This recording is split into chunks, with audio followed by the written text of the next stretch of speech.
Fala família, tudo tranquilo? Eu sou Bruno de Paula. Nesse vídeo a gente vai fazer a dedução da fórmula de Bhaskara. É uma receita de bolo que você precisa saber aplicar. Essa é a fórmula de Bhaskara. Só que nesse vídeo a gente vai ver por que ela funciona, beleza? Cheguei. O que está de vermelho aqui pra gente é onde eu quero chegar. O que está de preto é a equação que a gente está resolvendo. Então a nossa equação do segundo grau ela tem esse formato. Especificamente o meu A ele tem que ser diferente de zero, até porque se o meu A for igual a zero, essa partezinha aqui vai dar zero. Então a gente já não vai ter mais a parte de segundo grau, deixando de ser uma equação de segundo grau. Beleza? Eu quero chegar nesse resultado. Eu quero que meu x desse resultado com delta igual a isso aqui.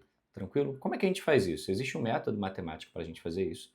E esse método depende que você saiba o que é um trinômio quadrado perfeito. Quando você está desenvolvendo esse produto notável, a mais b ao quadrado, isso daqui vai dar o quadrado do primeiro, mais duas vezes o primeiro vezes o segundo, mais o quadrado do segundo. Isso aqui é a nossa base para poder fazer essa demonstração, tá bom?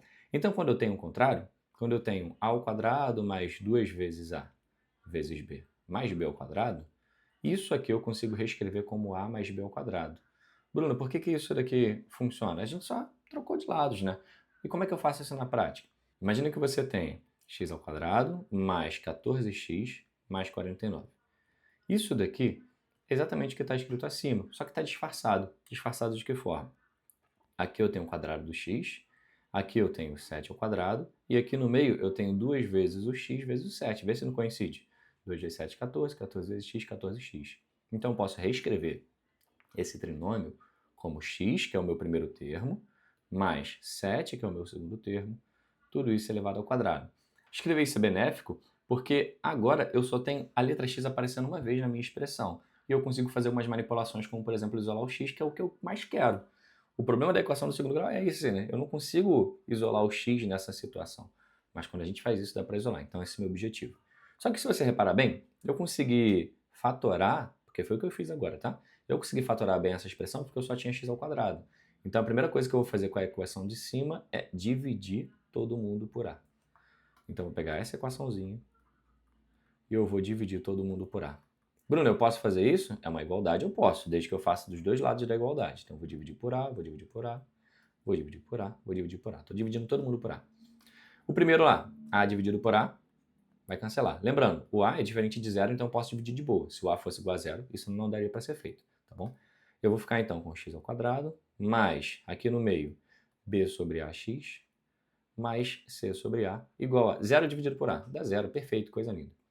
Eu quero, cara, um TQP. Eu quero o quadrado de um número, o quadrado de um segundo número aqui na minha extremidade e duas vezes o primeiro vezes o segundo número. Aqui pra gente, se você reparar bem, existe já um envolvimento do x com outro número, que não é o c. Então esse c eu vou isolar já. Então eu vou pegar, ficar x ao quadrado mais b sobre ax, a vezes x, igual a menos c sobre a. Deixa eu colocar isso aqui já de um jeitinho, porque assim, já que eu vou manipular, né, vou manipular do jeito que eu acredito que vai ficar melhor para vocês entenderem. Entenda aqui comigo. Esse termo do meio, se fosse um TQP, era para ser duas vezes o x vezes algum número.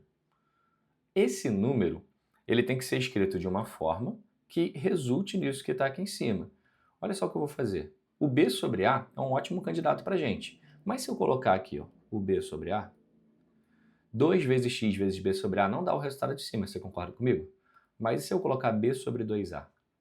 Vai dar exatamente o resultado de cima, porque esse 2 cancelaria com esse 2, e a gente teria exatamente x vezes BA, que é o que está escrito na parte de cima. Então aqui eu já identifico que, para ter um trinômio quadrado perfeito, o meu primeiro termo necessariamente seria o x, e o meu segundo termo necessariamente seria b sobre 2a. Mas se ele é o meu segundo termo, eu deveria ter aqui um mais b sobre 2a ao quadrado. Aí eu acabei de cometer um crime matemático. Eu peguei uma igualdade, do nada incluí alguma coisa desse lado. Mas eu sou capaz de desfazer isso, desde que eu inclua a mesma coisa do outro lado e a gente mantém a igualdade, a gente mantém esse equilíbrio. Então aqui eu também vou acrescentar um b sobre 2a ao quadrado. O que você acabou de fazer aqui é completar quadrados, isso daqui é muito útil em equação de circunferência, por exemplo. Beleza?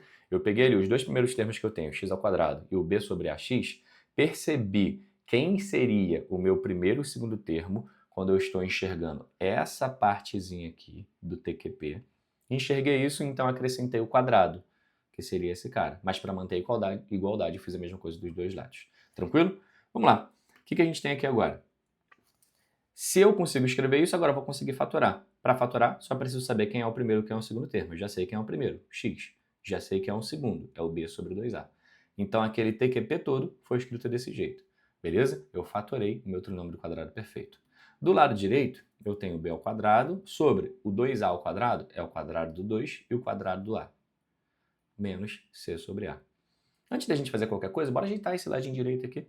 Quando eu ajeito esse lado direito, repara que para poder fazer essa subtração, eu precisaria que tivesse o mesmo denominador. Para ter o mesmo denominador, basta que eu tivesse um 4a a mais aqui, né? Que seria a vezes 4a, ficaria 4a ao quadrado. Como é uma fração, vou fazer a mesma coisa embaixo, a mesma coisa em cima.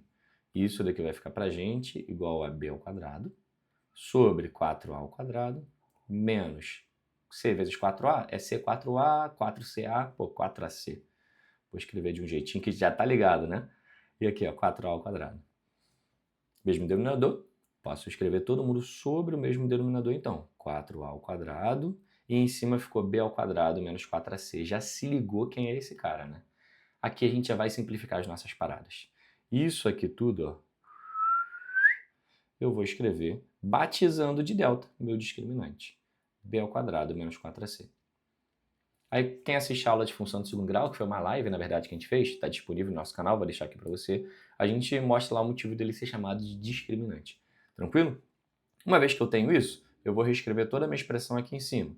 Então eu tenho x mais b sobre 2a elevado ao quadrado igual a delta sobre 4a ao quadrado. Quando tem esse quadrado aqui desse lado, o que você faz? Você joga para o outro lado, só que jogando para o outro lado sem erro, não vai dar mole, pô. É mais ou menos a raiz do que está do outro lado, né? Exemplo, x ao quadrado igual a 9. Bruno, x é igual a mais ou menos a raiz de 9, não é isso? Exatamente isso. Porque aí eu vou ter o mais ou menos 3, porque eu sei que quando eu pego 3 ao quadrado dá 9. Mas quando eu pego menos 3 ao quadrado, isso aqui também dá 9. Não pode dar esse mole, não vai esquecer disso, principalmente numa situação tão complexa como essa. Fechou? Então aqui até agora a gente vai ter x mais b sobre 2a igual a raiz, não, mais ou menos a raiz de delta sobre 4a ao quadrado. Cara, aqui tem um pedaço que muita gente dá mole, inclusive já vi muito professor dar mole aqui nesse pedaço. Muito professor bom, simplesmente por distração. Quando você está calculando a raiz de uma fração, você vai calcular separado a raiz do de cima e a raiz do de baixo. Aí beleza, a raiz do de cima não tem o que fazer, é raiz de delta, tanto é que aparece na nossa fórmula de baixo que é exatamente desse jeito. Agora, a raiz do de baixo que eu vejo a galera dando mole, vem aqui comigo separadinho.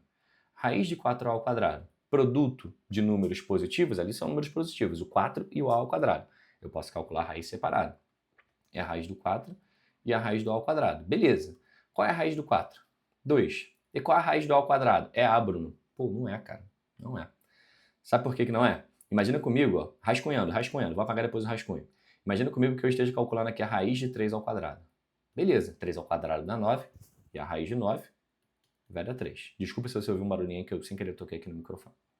Agora, quando eu calculo, rascunho. Pô, isso aqui é alto nível matemático, tá? Quando eu calculo a raiz de menos 3 ao quadrado, tá percebendo que o meu a aqui é o menos 3? Eu não posso dizer que isso aqui dá menos 3. Por quê? Porque a raiz de menos 3 ao quadrado, quanto que é menos 3 ao quadrado? É 9. Qual é a raiz de 9? É 3. Então, independente se o meu a seja positivo ou negativo, o meu resultado vai dar sempre positivo. Significa, então, que a raiz de a ao quadrado vai ser módulo de a. Ai, Bruno, ficou complexo. É uma demonstração, galera. Não tem como a gente ser menos rigoroso, tá bom? Vou escrever aqui um pouquinho para o lado e vou apagar esse nosso rascunho. Aqui, família, o objetivo é a gente fazer demonstração, quero que vocês entendam, mas eu não vou abandonar a matemática, de jeito nenhum. Como é que ficaria essa nossa expressão até o momento, então? Eu tenho x mais b sobre 2a igual a mais ou menos a raiz de delta, e aqui embaixo eu tenho, lembra como é que ficou? A raiz do 4 é 2 e a raiz do a ao quadrado é o módulo de a. Beleza, só que aqui, cara, tá vendo que esse parêntese ele já não tem mais necessidade, que ele não está fazendo mais nenhuma operação? E você está vendo comigo também que aqui está somando? Posso jogar para o outro lado. Se eu jogar para o outro lado, isso daqui vai o quê? Vai subtraindo, então vai ficar menos b sobre 2a, mais ou menos a raiz de delta sobre 2 vezes o módulo de a. Ah, Bruno de Paula. E agora? Isso aí não está aparecendo.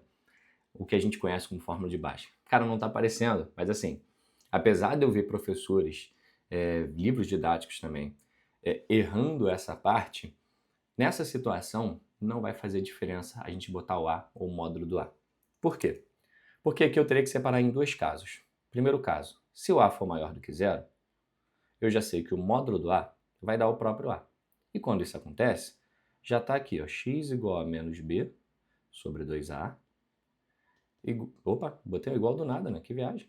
Mais ou menos a raiz de delta sobre 2 vezes a. Mesmo denominador, significa que eu tenho x igual a menos b, mais ou menos a raiz de delta. Tudo isso sobre 2a. Beleza, padrão. Quando a é maior que zero, tá exatamente o que a gente conhece como fórmula de Bhaskara. E a outra situação, Bruno? O que aconteceria se o meu a ele for menor do que zero? Quando o nosso a, vou escrever aqui em cima isso. Quando o nosso a é menor que zero, o módulo de a ele é sempre o oposto do a. Beleza? Por exemplo, o módulo de menos 3, ele vai dar quanto? 3, que é o oposto do menos 3. Então é isso que a gente está escrevendo. Apesar de ter aquele sinal de menos na frente, não significa que o menos a é negativo, tá? Se o a for negativo, o menos a fica positivo. Então o meu x, ele vai ficar como? Menos b sobre 2a, mais ou menos a raiz de delta, sobre 2 vezes menos a. 2 vezes menos a vai dar menos 2a, então posso atualizar isso para menos 2a. Cara, não está igual a fórmula de Bhaskara, Bruno. Cara, na verdade está. Porque o que é o menos 2a? Eu posso pegar aqui essa fração e multiplicar por menos 1 na parte de baixo e multiplicar por menos 1 na parte de cima. Só que quando eu multiplico por menos 1 na parte de baixo, vai ficar o 2a. Delícia. Mas quando eu multiplico por menos 1 na parte de cima, esse mais ou menos raiz de delta, quando ele é multiplicado por menos 1, o que era mais vira menos. O que era menos vai virar o quê? Vai virar... Opa, nem apaguei, né? Vai virar um sinalzinho de mais. Significa que você ainda vai ter o mais ou menos. E o fato de estar invertido, Bruno, não vai mudar em nada, porque o que significa esse mais ou menos? Significa que eu tenho duas respostas. Uma vai ter o sinal negativo, outra vai ter o sinal positivo. Então, sim, mesmo cometendo um erro ali embaixo, mesmo já dizendo que a raiz de a ao quadrado é o próprio a, e isso matematicamente está errado, isso não diz que a demonstração falhou, porque no final, sendo a positivo ou a negativo, a gente mantém o mesmo resultado. Beleza? Família, esse vídeo ficou um pouquinho mais longo do que eu esperava, mas sim, eu queria ser criterioso nessa demonstração, beleza? Curtiu o vídeo? Não esquece de deixar o seu joinha, se inscrever também. Toda sexta-feira a gente tem live às 7 horas da noite e deixa um comentário aí também. Grande beijo, é nóis.